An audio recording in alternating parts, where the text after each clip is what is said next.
Thank you. Listen, you guys had to listen to me at the State of the Union, or at least pretend to listen to me.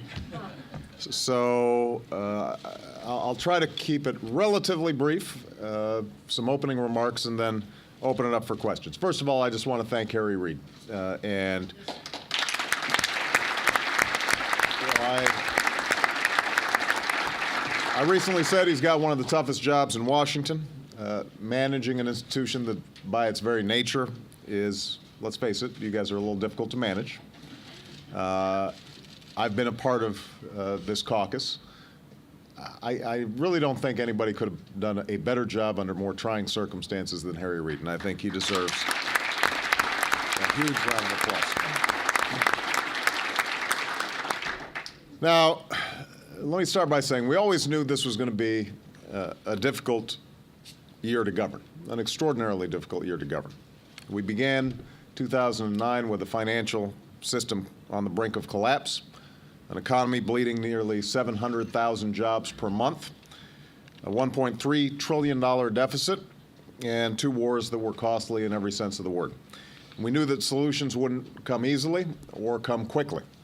We knew that the right decisions would be tough, and sometimes they would be unpopular. And we knew that we might have to make them sometimes without any help from our friends on the other side of the aisle.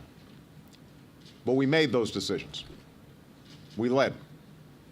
Those actions prevented another Great Depression. They broke the back of a severe recession.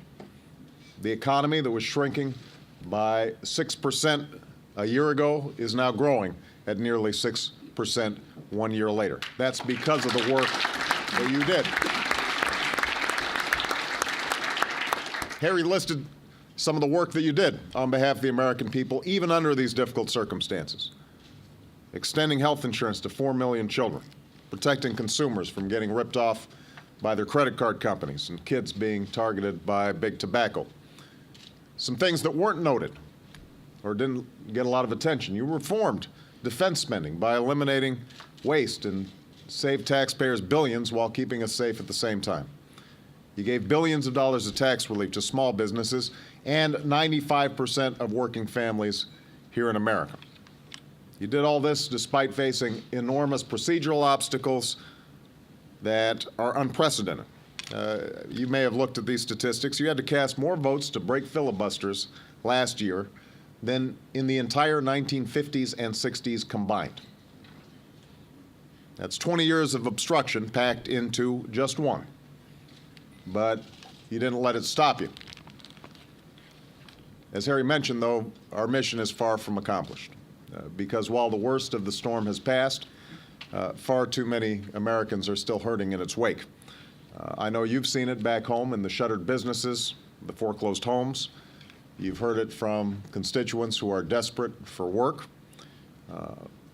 And we've seen it in the burdens that families have been grappling with long since this recession hit, issues that we've been talking about now for years. The burden of working harder and longer for less, of being unable to save enough to retire or to help a kid with college expenses, the extraordinarily constant rising costs of health care. These problems haven't gone away. It's still our responsibility to address them. All that's changed in the last 2 weeks is that our party's gone from having the largest Senate majority in a generation to the second largest Senate majority in a generation. And we've got to remember that. There was apparently a headline after the Massachusetts election. The Village Voice announced that Republicans win a 41-59 majority. It's worth thinking about. We still have to lead. Saving and creating jobs have to continue to be our focus in 2010. Last year, we gave small business the engines of job creation, tax relief, and expanded lending through the SBA. I don't know if you are aware that SBA loans have gone up 70–80%, which, by the way, indicates the degree to which there is still huge demand among small businesses. Some of the banks are saying, well, we're not lending because there's not as much demand out there. There are a lot of small businesses that are hungry for loans out there right now. And we've made progress, but they're still struggling. So I've proposed additional ideas to help small businesses start up and hire, to raise wages and expand and get the credit they need to stay afloat. You've made some of these same proposals as well. We should put them into action without delay. We've invested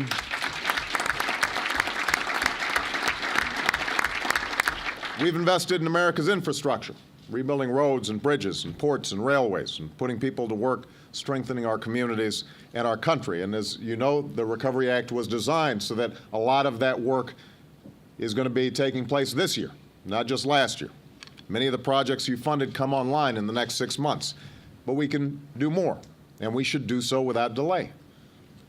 Through the investments you made in clean energy startups, we've not only helped put Americans to work, we're on track to double our nation's capacity to generate renewable energy over the next few years.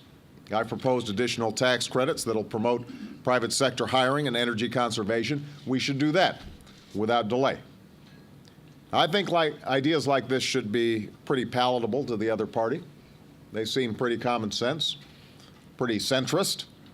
We should be able to hear their ideas as well. That's why I spoke to the Republican caucus last Friday.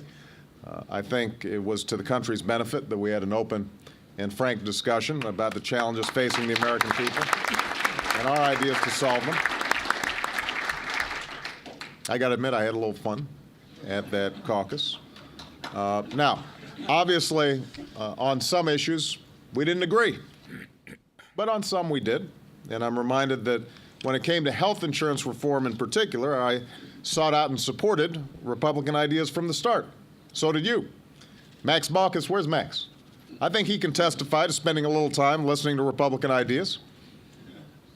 So can Chris Dodd and Tom Harkin. You considered hundreds of Republican amendments and incorporated many of their ideas into the legislation that passed the Senate. So when I start hearing that we should accept Republican ideas, let's be clear, we have. What hasn't happened is the other side accepting our ideas. And I told them, I want to work together when we can, and I meant it. I believe that's the best way to get things done for the American people. But I also made it clear that we'll call them out when they say they want to work with us, and we extend a hand and get a fist in return. Last week, for example, you put up for a vote a bill I supported. Conrad, Gregg, Fiscal Commission. We were assured this was going to be bipartisan, only to see 7 Republicans who co-sponsored the idea in the first place suddenly decide to vote against it. Now, I'm open to honest differences of opinion, but what I'm not open to is changing positions solely because it's good short-term politics. And what I'm not open to is a decision to stay on the sidelines and then assign blame. I have little patience for the kinds of political calculations that says the cost of blocking everything is less than the cost of passing nothing. It basically says, if you lose, I win. That's been the politics in Washington for too long, and the problem is it leaves the American people out of the equation. So I would just suggest to this caucus, if anybody's searching for a lesson from Massachusetts, I promise you the answer is not to do nothing.